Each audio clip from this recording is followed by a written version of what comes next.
I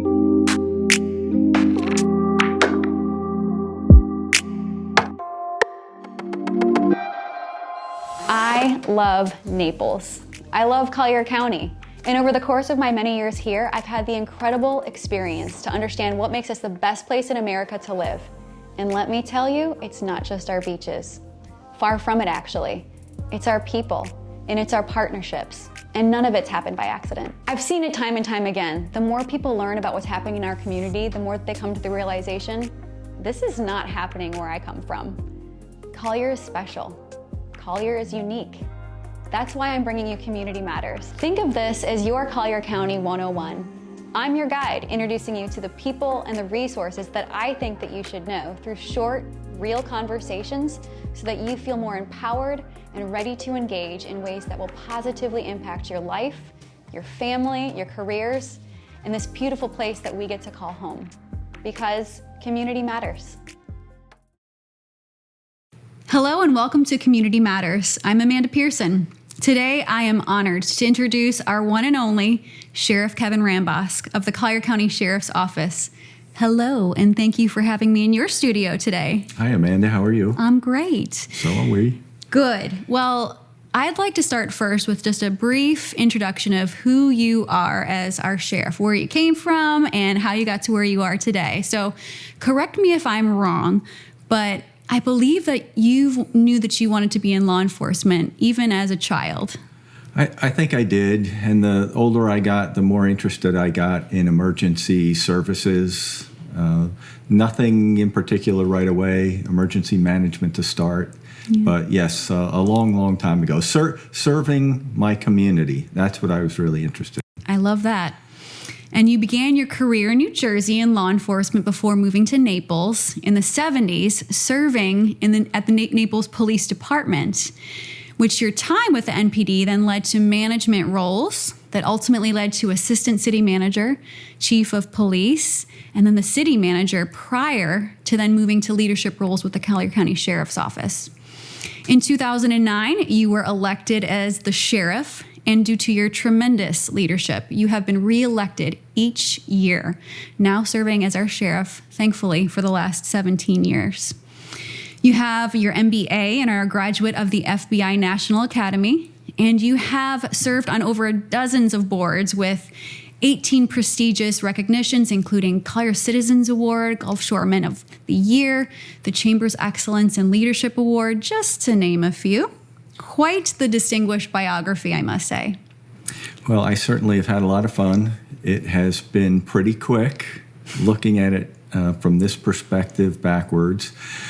But, you know, I really enjoyed volunteer services in New Jersey, even volunteer law enforcement services prior to coming to Naples.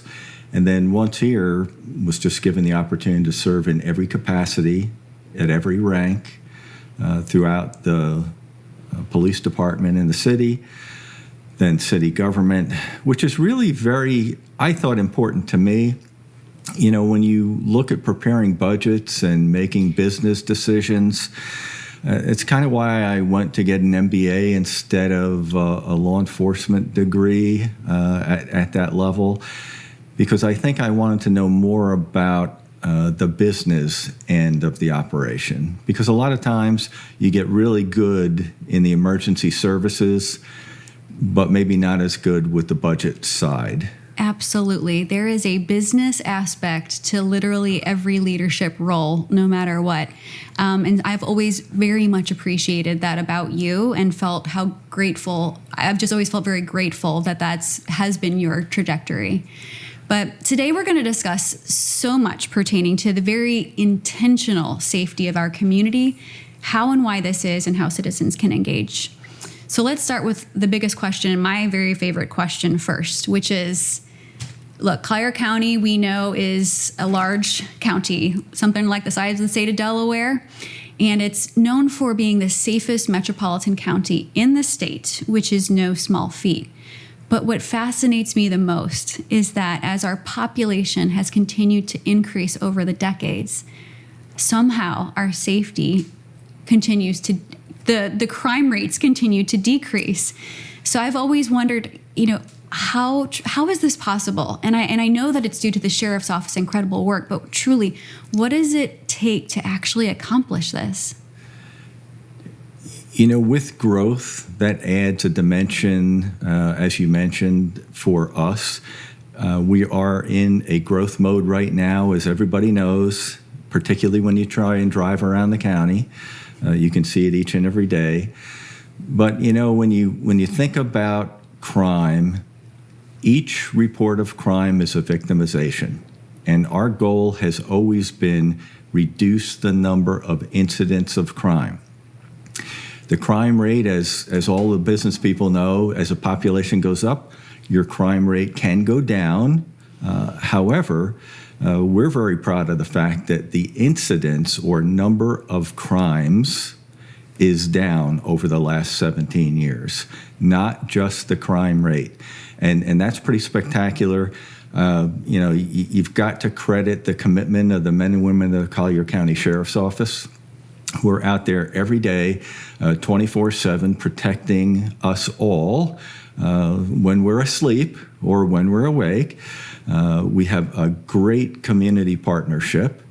And, you know, when we look at our partnerships throughout the community, whether they be other government entities, public safety entities, when we all come together and work together, we can all reduce the potential for crime. And that's really very, very important.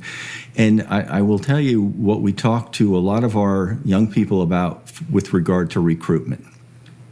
And that is, if you want to come and work in Collier County, you will have the support of our residents for professional policing in Collier County.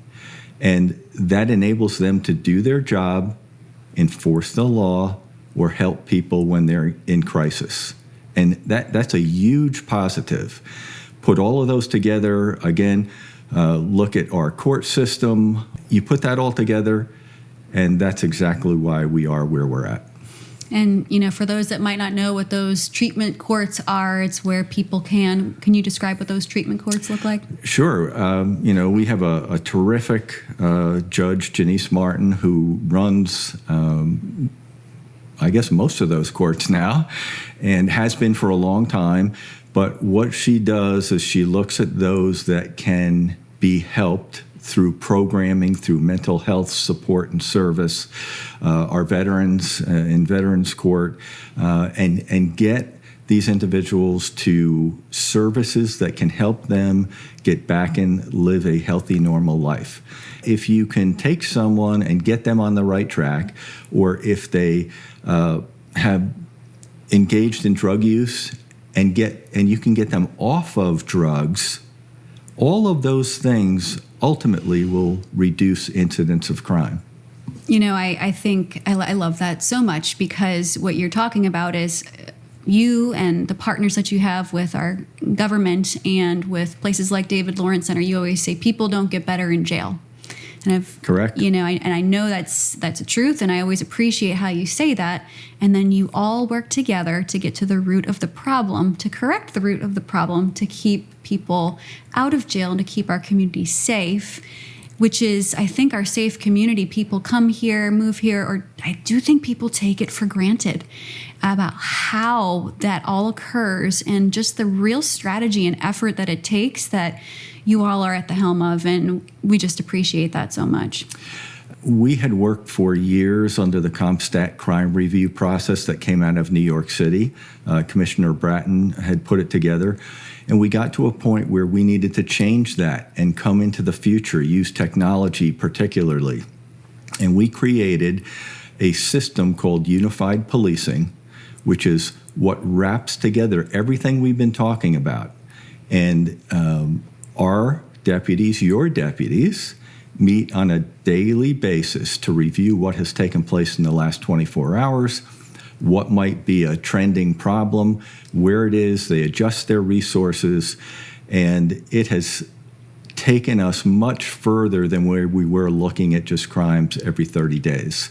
And that wraps all of those services, all of those partnerships, and this particular element, along with our real-time operations center, which has been fabulous, is just taking us into the future. I love that. And if people have never seen the Real-Time Operations Center, I'm sure they can check it out online. It is a very high-tech and incredible space and provides wonderful services. So thank you for that. But you spoke of programs and partnerships, which kind of leads me to my next questions. We know that the sheriff's office, or, people don't know, they should know, that the sheriff's office has so many special programs and partnerships that I think make it very unique, meaning you wouldn't happen to find it in any county, region, or state. Some of my personal favorites are your crisis intervention training that I believe every deputy has, or just the overall community engagement that sheriff's office has. You'll find members on boards, committees, government meetings. I mean, anytime I'm somewhere, it feels like the sheriff's office is there participating for overall community betterment. So can you speak to some of the programs and partnerships that maybe you already have? Are there any others that you find are pivotal? Sure. I mean, historically, I think everybody can remember a lot of discussion about community policing. And that probably began 20, 25 years ago. That was a good step forward to start engaging community and the public. And we certainly did a lot of that. But again, you get to a point where how do you become a part of the community that you serve? And vice versa. How does the public have confidence and comfort to call you when they should and report suspicious incidents? And that's how we've done it. I mean, we're involved in probably over 40 501c3 charitable organizations providing services and a resource to us. It's not only that we're engaged with them, but they help us when we run into individuals that need a particular service, whether it be mental health or homelessness or a place to stay. We have a CARES card list of services that we partner with. And again, we can get those people the services that they need. And that is fabulous. When you can get in and use those techniques, right away, you start having an advantage in getting a situation resolved. Absolutely. With you as the sheriff's office working for the safety of our children, teachers, and families, which again is not happening in every community. So how did this start, and what does this look like on a day-to-day basis? Well, we were, as an agency, and it was actually Sheriff Aubrey Rogers who saw the need to develop a positive relationship with young people in our school system. He just believed that if you could engage while young, as individuals would grow, one, they would be more respectful of law enforcement, they would be more respectful of their community, and hopefully they would not engage in mischief. And that relationship in the schools has been long-standing, and the tragedy of school violence, fast forward, 30, 45 years since we started that, or Sheriff Rogers started that, you have Columbine, you have Uvalde, you have our own tragic event in Broward County right next door to us, less than 100 miles from here. And we put in place things at that time, the superintendent, Dr. Patton, which now has become standard in school systems. Nationally, right? Nationally. But we've even gone beyond that because we have been recognized several years ago for creating a threat management program that was ranked nationally as the best threat management assessment tool in the nation. It's a scary thing, but we are doing everything along with them. Train with fire, train with rescue, train with law enforcement consistently, and the school system. And we have great principals and teachers and a superintendent who takes this very seriously, as we all have to. And we've practiced it once or twice, not that we chose to practice it by swatting calls, and I know people have heard a lot about them. And at first we were unhappy that we had a swatting call, but after the second one we said, we were able to practice in a situation that was not a tragic event, what we would do and how we would do it, and then we critique ourselves and we make things better. So yes, we've had a great system there, and then we finally built a reunification plan, which is the last step, because if you think about all these tragic events, now everything is in real time. Within 2 to 10 minutes, everyone wants to know. I would want to know, as a parent, what's going on. And so this system enables us to get parents to a location, students to a location, so that we can get everybody there quickly and get people back together to reduce that fear factor. Trying not to get emotional about that topic, as I'm expecting. It's a lot. And so, I mean, first, the model with having the youth relations deputies in schools, I've seen it with my own eyes. I see the relationships that the children have with your deputies, and it's beautiful. Yeah. So, kudos to Aubrey Rogers. If people didn't know he was our sheriff, make the connection to the high school. Love that. Thank you. And then to know that, if people don't know that what our sheriff's office is doing with Collier County Public Schools to serve as a national model for school safety, with the very unfortunate reality that we have to deal with, is, it's, I don't want to say it's just, it's as good as it can feel to know that we are as protected as we can be. Yeah, it's an emotional topic. It is. And it is for everyone, which is exactly why we train and train and train. And, one of the things that we talked about a little earlier, why is Collier County so well thought of in the community as a whole?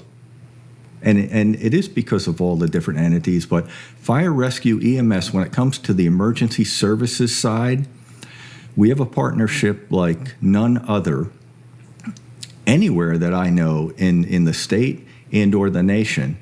We have firefighters that are trained and equipped to go into a zone to make rescues should we ever need to do that, and not wait for the properly equipped and trained people. They're already equipped. They're already trained. If we ever have to engage, we have a system that is beyond most in the country. Thank God. And thank you.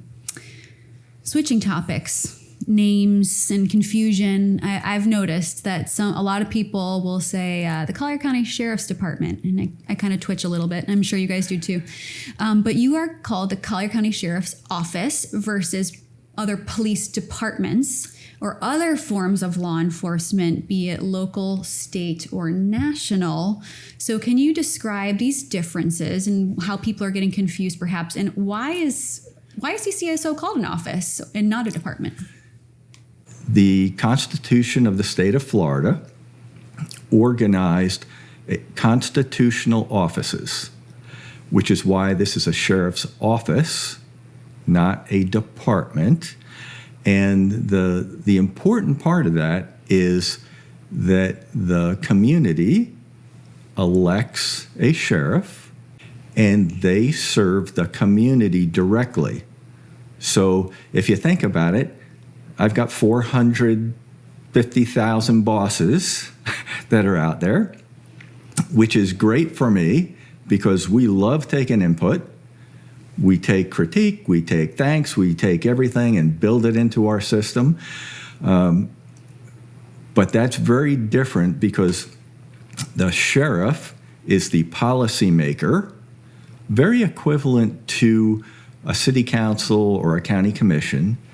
And then a police chief and a police department is appointed by the governing authority, which is the city council typically, and they enhance services in their community. So the thing that I always wondered was, when I got here, Florida was not growing quite as fast as it is today. But in my home county, there were 72 municipalities with 72 police departments, plus a county sheriff's office who ran the jail, plus a county police department, plus a state police. And my understanding of Florida, when it was created, county government and the constitutional offices, not all of them, supervisor probably doesn't fit under this, but was there to provide services until cities could incorporate and provide their own services. So when I heard that, I said, that makes a lot of sense, because at one time there was a lot of encouragement to incorporate and provide your own service. We don't, and this might be an important point, you may think we have federal authority. We do not have federal authority. There's a lot of discussion about the immigration enforcement that's ongoing. Local law enforcement is not empowered through any kind of law to provide enforcement there. There are programs in the state of Florida. There are 2 new legislative statutes that enable us to enforce a state law, but we do not have authority to enforce a federal law.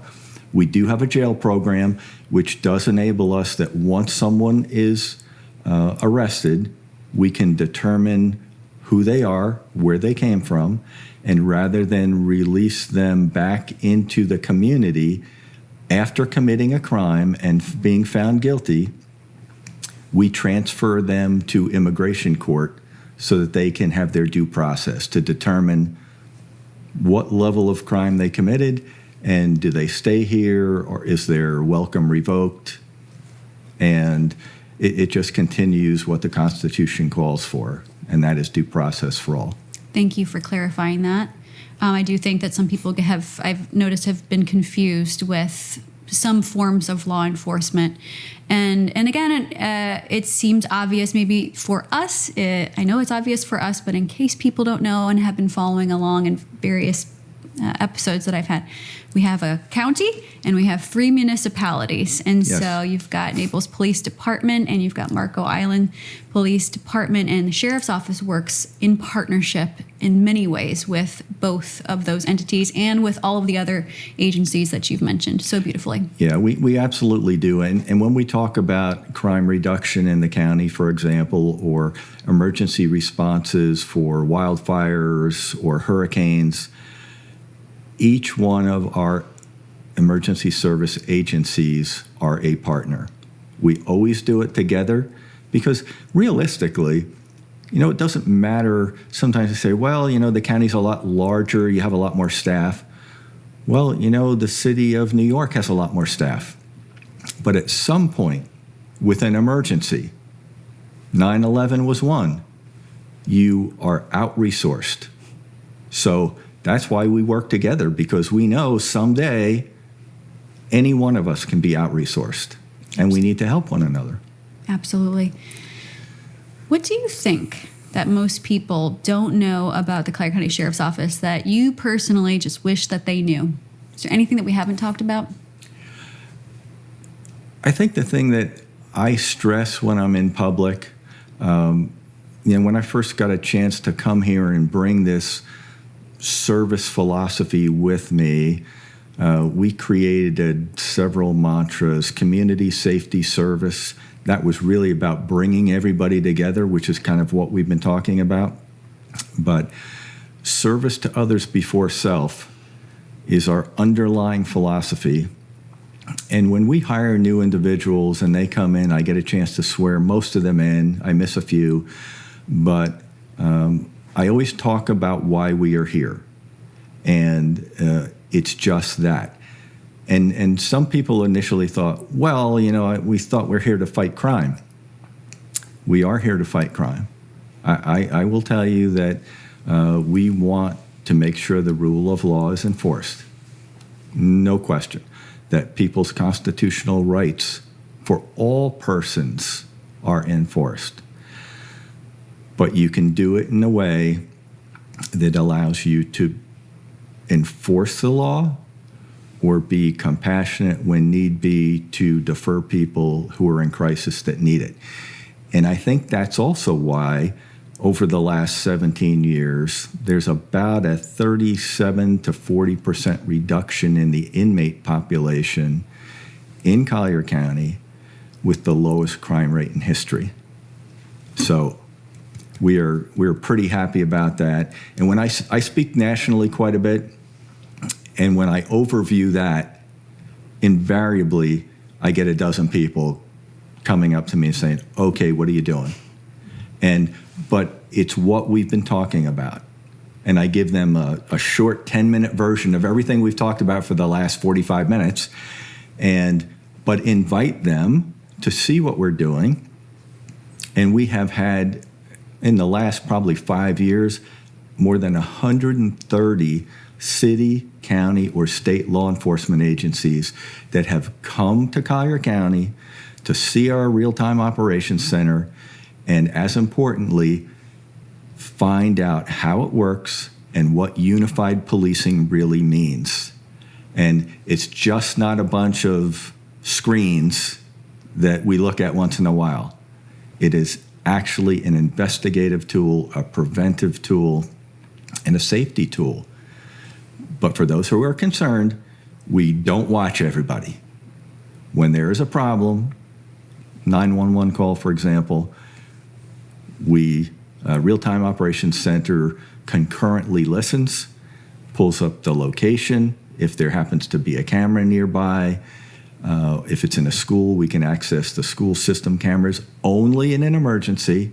We do not observe anything. And then we make sure the responding deputies, firefighters, and paramedics get as much information as we can give them before they get there. So it's really, this is a very special community, and we thank the residents for giving us the support and the resources to do all of that, because without their support, it would be very difficult, if not impossible. Well, you guys have certainly earned that support with everything that you've talked about today. So thank you so much for everything.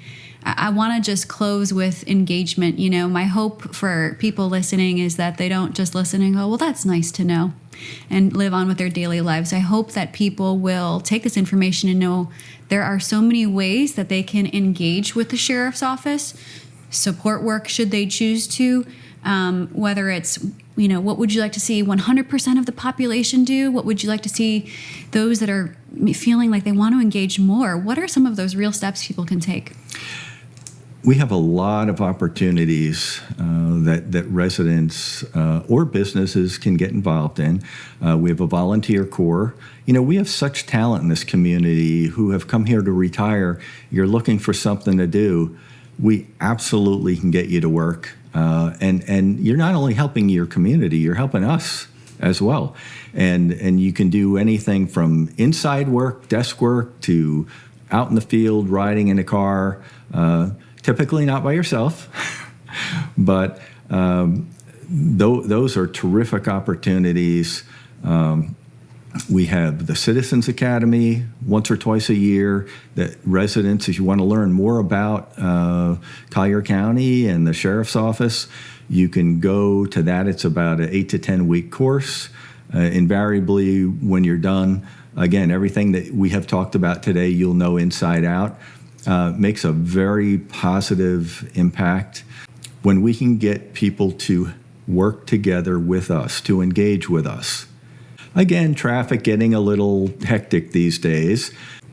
It's not the same Collier County, I'm sure, that you moved to in the 70s. It is not. No more driving on the beach. No more driving on the beach. No more bonfires on the beach. It was a very unique time at that point. And let's, buckle up, lock your doors, and don't drive distracted, right? That's it. I mean, traffic is becoming, you know, as crime goes down, traffic is becoming one of the more important elements. But distracted driving is the number one issue with regard to accident cause. And we're just asking everybody, please pay attention. Look at where you're going before you go. We get a lot of questions. I get a lot of questions about why somebody's going from the fast lane over to the slow lane to pull off into a parking lot. You know, we have such tools today with that little device, which you shouldn't hold while you're driving, but before you go, GPS it, and then just listen to the instructions, and it will definitely help you. Simple things I know that would make a big difference. Well, thank you so much for your time today. It's incredibly valuable. I'm so grateful. I'm, hopeful for our residents that will hear this today that they've taken a lot of information away. Thank you for everything that you do as a leader to really accomplish everything that we've discussed from the bottom of my heart and on behalf of everybody. And, for those that are listening today, I hope that you'll find a way to get out and engage soon, because community matters.